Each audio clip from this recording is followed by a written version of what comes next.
तुम ये सब कैसे कर सकते हो भाई के साथ? वो भी मेरा भाई है, लेकिन पहले मैं ऐसा नहीं समझता था, दुश्मन समझता था तुम दोनों को मैं। बाबा ने भड़काया था मुझे, मैं सबको दुश्मन समझने लगा था। तुम अपने जुर्म का मलबा अपने बाप पर डालकर बचना चाहते हो तो ये सब फजूल है। ठीक है, मार दो मुझे। अब वैसे भी इस बोझ के साथ जिंदा रहकर मैं क्या करूंगा, क्योंकि कोई मेरी बात का यकीन नहीं करेगा।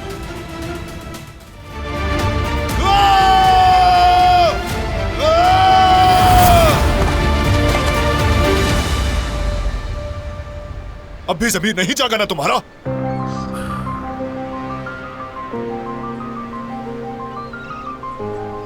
जमीन नहीं था तभी तो ये सब क्या था।